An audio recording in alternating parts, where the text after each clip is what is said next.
Dear students, welcome back. Now here we are going to see what are the changes in the lung volumes in COPD, and this one we are going to compare with the healthy person's lung capacity. As you people already know, the inspiratory reserve volume and the tidal volume leads to inspiratory capacity. That means combination of these two is called as inspiratory capacity. So inspiratory reserve volume is the amount of air which is taken in with the maximum effort, that is the inspiratory reserve volume, and tidal volume is nothing but the amount of air breathed in and expelled out during normal or quiet ventilation. Whereas this expiratory reserve volume is after maximum effort, with the maximum effort how much air we can be breathed out, and the residual volume after expiration, maximum expiration also, still some amount of air is present inside the lung, is called as a residual volume.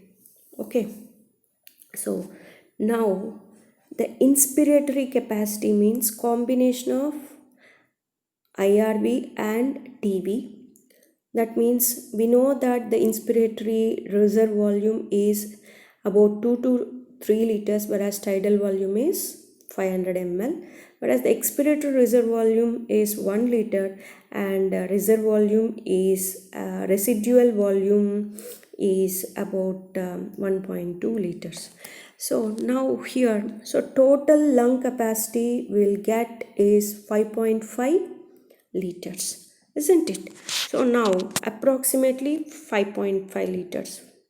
Now in the case of COPD, what is the major basic characteristic of COPD?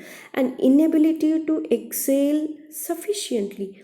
Then the expiratory reserve volume is going to affect. So 1 liter has to be expired out with maximum effort, that will not occur, and some amount of air is trapped. So already we are having 1.2 liters. So for every inspiration and expiration, some amount of air is trapped, remained. So that means the reserve volume is increasing, as well as the expiratory reserve volume decreases. And also because of these two things, what happens, already hyperinflation is there. What happened to the IRV, inspiratory reserve volume? Further, amount of expansion of the lung is not possible, because around it is having a thoracic cage. That means inspiratory reserve volume has to be decreased, isn't it? And also tidal volume does not have much change here.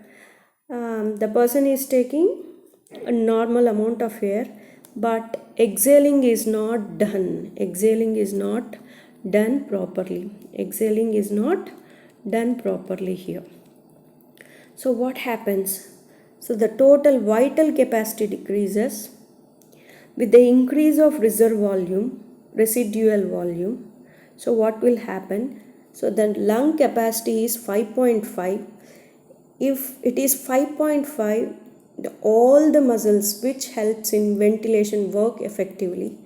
Once it becomes hyperinflated, see here, so some amount of air is increased here. So what happens? So it is in the hyperinflation state, then the muscles which helps in ventilation are going to be affected. That means it leads to hyperinflation. So that means total lung capacity increases, but the vital capacity decreases. And also the inspiratory capacity is affected here.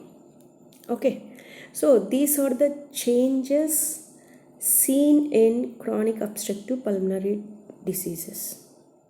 Okay, so keep it in mind what happens if residual volume, this volume is going to increases.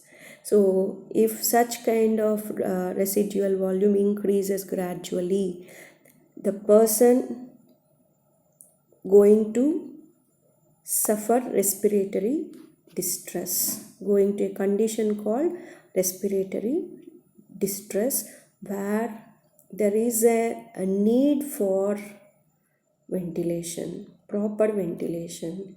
So this proper ventilation only helps in proper exchange of gases, which leads to, if the person, when that person goes to this respiratory distress means, so which leads to a condition called as hypercapnia. Hypercapnia is nothing but increased CO2 levels. Increased CO2 levels. Okay, leads to respiratory distress. Okay, so this is about changes in the lung volumes in the case of chronic obstructive pulmonary diseases. Okay. In the next session, we are going to see the how the diaphragm function is affected, what happens to the thorax. Thank you.